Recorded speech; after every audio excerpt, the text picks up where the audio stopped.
እስኪ ለአንድ አፍታ አይናችሁን ጨፍኑና ይህንን አስቡት።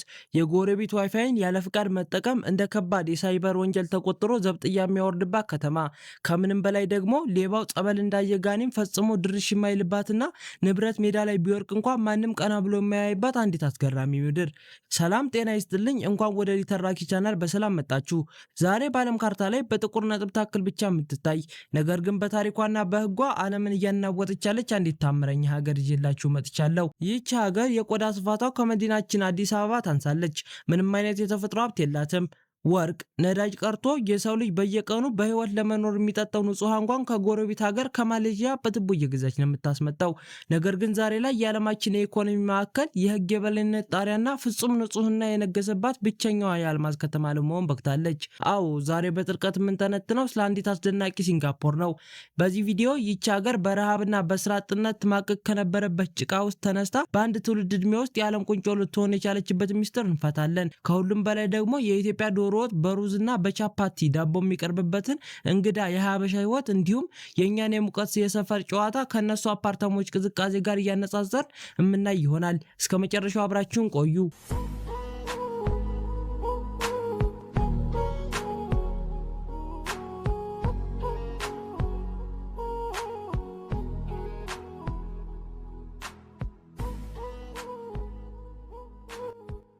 ሲንጋፖርን ታምራዊ እድገት ለመረዳት ወደ 1965 ዓመተ ምህረት መመለስ አለብን።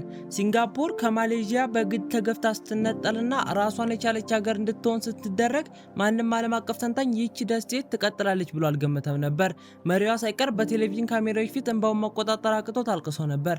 ነገር ግን የዚችን ሀገር እጣ ፈንታ ከስር መሰረቱ የቀየረ ታላቅ ሰው መጣ። የመጀመሪያው ጠቅላይ ሚኒስትር ሊ ኩዋን ዮ። እሱ ቁጭ ብሎ ከማልቀስ ይልቅ እውነታን ተጋፈጠ። እኛ የተፈጥሮ ሀብት የለንም፣ ያለን አንድ ትልቅ ሀብት ህዝባችንና ያንን ህዝብ የምናጽናናበት ዲሲፕሊን ብቻ ነው በማለት አገሪቱን ለመቀየር 3 ታላላቅ ምሰሶዎችን ዘረጋ። አንደኛ፣ ሙስናን በብረት እጅ ማጥፋት። ሀገርን ማሳደግ ከፈለግ መጀመሪያ የቅርብ ጓደኞችን ሙሰኞችን ማሰር ጀምር የሚል መርህ ነበር። ባለስልጣናት ሳይቀሩ በጥቃቅን የሙስና ወንጀል ከተጠረጠሩ እድሜ ልክ ይታሰራሉ። ሁለተኛ፣ ትምህርት። የተለያዩ ብሔሮች በጋራ የሚያግባቡበትና ለዓለም ንግድ የሚመች የእንግሊዝኛ ቋንቋ ዋና የስራና የትምህርት ቋንቋ አደረገ። ሶስተኛ፣ ዓለም አቀፍ ኩባንያዎችን መሳብ። ከተማዋን ንጹህና ከሌብነት የጸዳች በማድረግ እንዲሁም ወደቧን በማዘመን የውጭ ኩባንያዎችን ያለ ስጋት ኢንቨስት እንዲያደርጉ አደረገ። በዚህም ሲንጋፖር ከሶስተኛው ዓለም ወደ መጀመሪያው ዓለም የሀብት ማማ ተሻገረች። ቅድም በመግቢያ ላይ ሌባው ጸበል እንዳየ ጋኔን ፍጹም ድርሽ የማይልባት ሀገር ብያለው። ይህ አባባል በተግባር የሚታየው እዚች ሀገር ላይ ነው። ሲንጋፖር ውስጥ ህጉ እንደ ብረት የጠነከረ ነው፣ ምህረትም የለውም። እስኪ እኛ ሀገር እንደ ቀላል የምናያቸው እዚያ ግን ህይወትን ሊያመሰቃቅሉ የሚችሉ ህጎችን እናያቸው። አንደኛ፣ የሰውን ዋይፋይ ያለ ፍቃድ መጋራት። የሰውን የግል ዋይፋይ ያለ ባለቤት ፍቃድ ከተጠቀሙ ህጉ እንደ ሃኪንግና የሳይበር ወንጀል ለሚቆጥረው ቅጣቱ እስከ $10,000 ወይም እስከ 3 ዓመት የሚደርስ እስራት ነው። ሁለተኛ፣ መጸዳጃ ቤት ተጠቅመው ውሃ ለመልቀቅ። ህዝባዊ መጸዳጃ ቤቶች ገብተው ከተጠቀሙ በኋላ ውሃ ሳይለቁ መውጣት ያስቀጣል። ፖሊሶች ካረጋገጡ በቦታው $150 ቅጣት ይቆርጡበታል። ሶስተኛ፣ የማስቲካ ክልከላና መጥፋት። በሀገሪቱ ውስጥ ማስቲካ ማምጣትም ሆነ መሸጥ ወይም መብላት በሙሉ የተከለከለ ነው። መንገድ ላይ ምራቅ መጥፋት ወይም ከተፈቀደው ውጪ ሲጋራ ማጨስ ደግሞ እስከ $1,000 ያስቀጣል። አራተኛ፣ በህዝብ ማጓጓዣ ላይ መብላት። በዘመናዊ ባቡሮች ውስጥ ትንሽ መክሰስ መብላት ወይም ንጹህ ውሃ እንኳን መጠጣት እስከ $500 ያስቀጣል። አምስተኛ፣ እርግቦችን መመገብ። እንስሳቱ በሰዎች ላይ ጥገኛ እንዳይሆኑና ከተማዋን እንዳያቆሽሹ መንገድ ላይ ለሚያልፉ እርግቦች ምግብ መጣል እስከ $1,000 ያስቆጣል። ከነዚህ በተጨማሪ ግን የግርፋት ቅጣት የሚባል እጅግ የሚያስፈራ ህግ አለ። የህዝብ ንብረት ካጠፉ ወይም ግድግዳ ላይ ቀለም ከቀቡ ፍርድ ቤት በወፍራም የሸንበቆ በትር ስልጣን መቀመጫ ላይ በጥንካሬ መገረፍ ይፈርዳል። እጽ አጠቃቀምና የዝውውር ደግሞ የሲንጋፖር ፖሊስ ዜሮ ታጋሽነት ስለሆነ ቀጥታ የሞት ቅጣት ይጠብቆታል። ስለዚህ እዚያ ህግ ማክበር ምርጫ ሳይሆን የህልውና ጉዳይ ነው። የሲንጋፖር እውነተኛ የማህበራዊ የልብ ትርታ የሚባሉት የጎዳና ላይ የጋራ መመገቢያዎች ናቸው።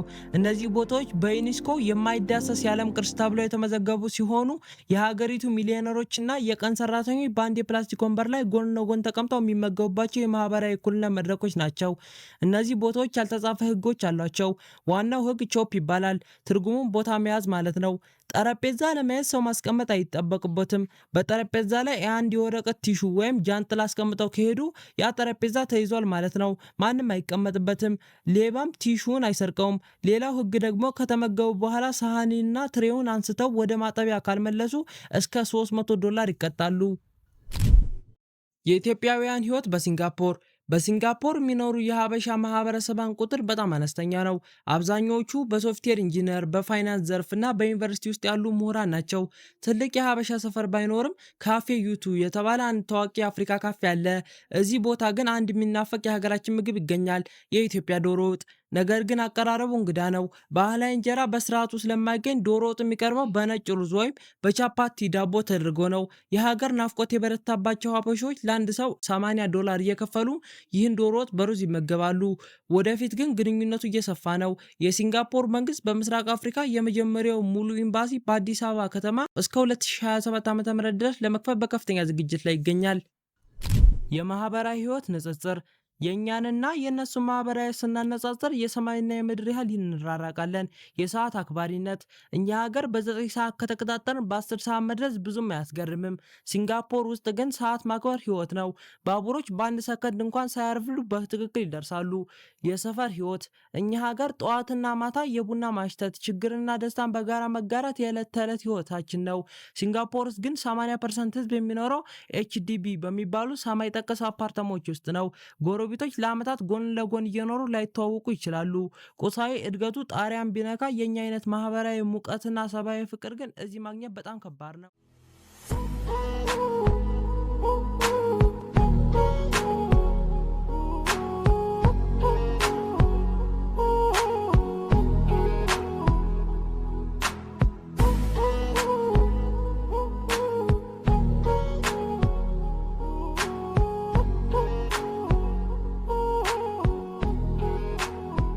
ውድ የሊተራኪ ቤተሰቦች የሲንጋፖር ጉዟችን ይህንን ይመስል ነበር። ከአፍሪካ የድህነት ደረጃ ተነስተን በአንድ ትውልድ ዕድሜ የዓለም ቁንጮ መሆን የቻለች ታላቅ ሀገር ናት። የህግ አክባሪነቷ የሚያስደምም ቢሆንም የእኛን አይነት ሰብአዊ ፍቅርና የሰፈር ሙቀት ግን በገንዘብ ሊገዙት አልቻሉም። ሆኖም እድገትን ለማምጣት ሙስና ማጥፋት፣ ህግን ማክበርና በትጋት መስራት ወሳኝ መሆኑን ከእነሱ ትልቅ ትምህርት እንወስዳለን። እናንተስ ስለ ሲንጋፖር ጥብቅ ህጎች ምን ታስባላችሁ? በተለይ የሰውን ዋይፋይ መጠቀም እስከ 3 ዓመት ማሰሩ እኛ ሀገር ቢተገበር ምን ሊፈጠር ይችላል? ሀሳባችሁን ኮሜንት ላይ አስፍሩልኝ። ቪዲዮን ከወደዳችሁት ላይክ፣ ሼር እንዲሁም ሰብስክራይብ ማድረግ እንዳረሱ። በቀጣይ በሌላ ታሪክ እስከምንገናኝ ድረስ ሰላምና ጤና ለሀገራችን ይሁን። ቻው